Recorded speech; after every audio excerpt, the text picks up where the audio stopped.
Primeiro, parabéns pela iniciativa e entendo como sugestão, o assunto não pode ficar restrito à PEC. Talvez a PEC por si só, a PEC sozinha, isoladamente, não tenha o condão e não tenha a capacidade de resolver o problema da segurança pública que tanto nos assola, tanto nos aflige. Existem outros problemas que estão conjugados, correlatos, e talvez a gente pudesse dar, a partir dessa reunião, um primeiro grande passo de estabelecer aí um grupo de trabalho e formular uma série de propostas que vêm em complemento e podem nos ajudar.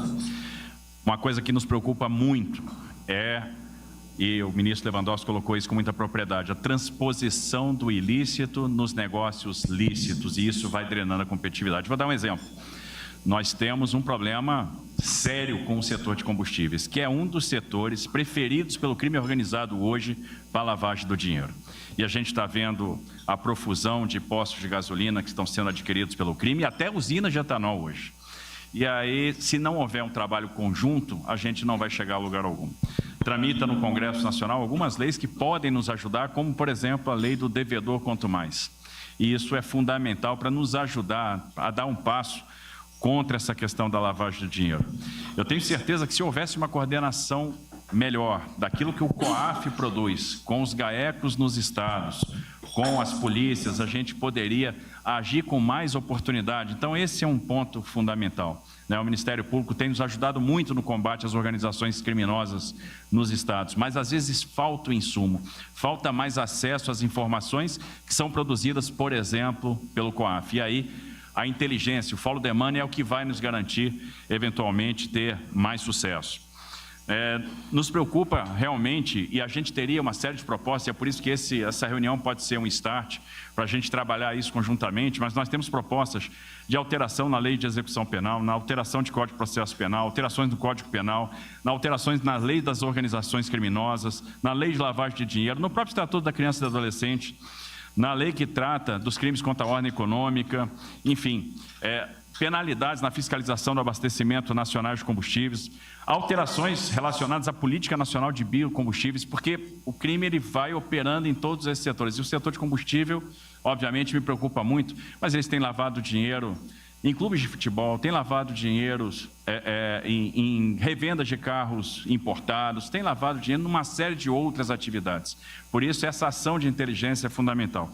E se a ação de inteligência é fundamental, por que não pensar, inclusive, em linhas de financiamento do próprio BNDES para a aquisição de equipamentos sofisticados e, obviamente, a demanda de uma integração maior de sistemas, para que a gente possa realmente ter uma efetividade.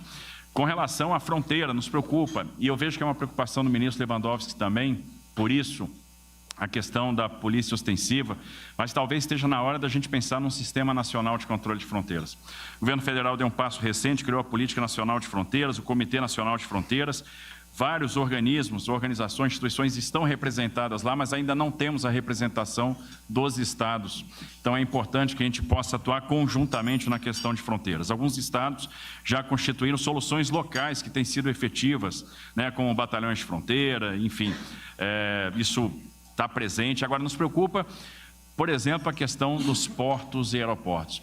Que ações efetivas nós vamos tomar, por exemplo, no Porto de Santos, que se tornou o segundo maior porto exportador de droga do mundo, só perdendo para o Porto de Guayaquil, no Equador.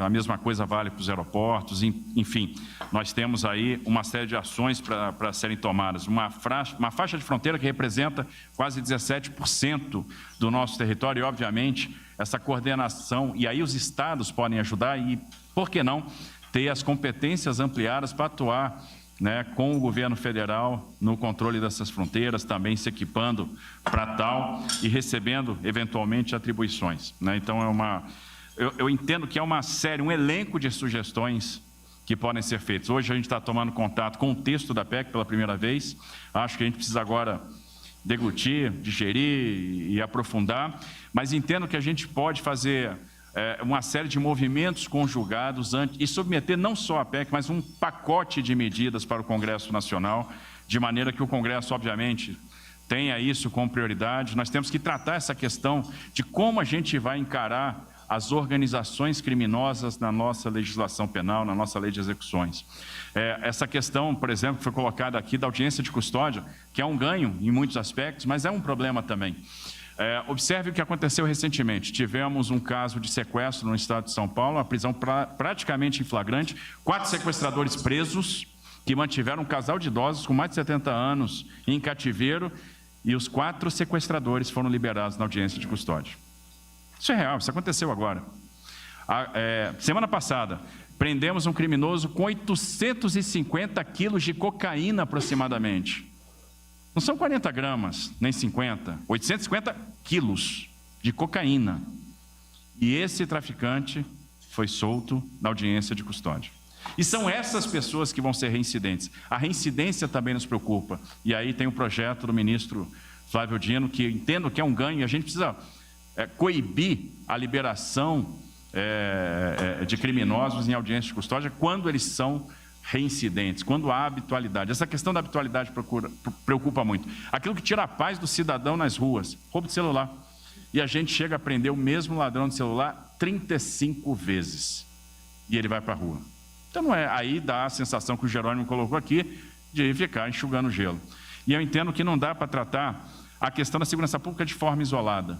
Eu acho que nós temos que mandar um grande pacote, tratar essas questões que já estão lá, olhar com atenção o setor de combustíveis. É muito fácil se obter um regime especial tributário para o setor de combustíveis. É muito fácil. E, normalmente, esses regimes especiais são para empresas de fachada que operam na ilegalidade e vão servir ao tráfico de drogas, vão servir ao crime organizado, que lava esse dinheiro por meio do... Recentemente, tivemos que caçar uma decisão que albergava uma dessas empresas no STJ. E ela lesou aí alguns estados da federação em alguns bilhões de reais. A gente faz muitos movimentos via Confaz para impedir que esses regimes aconteçam. E a lei do devedor quanto mais é fundamental, ela tem que sair, é fundamental para que a gente possa fazer esse combate. E olhar o setor de combustíveis é um primeiro grande passo para a gente começar a cortar o financiamento do crime organizado.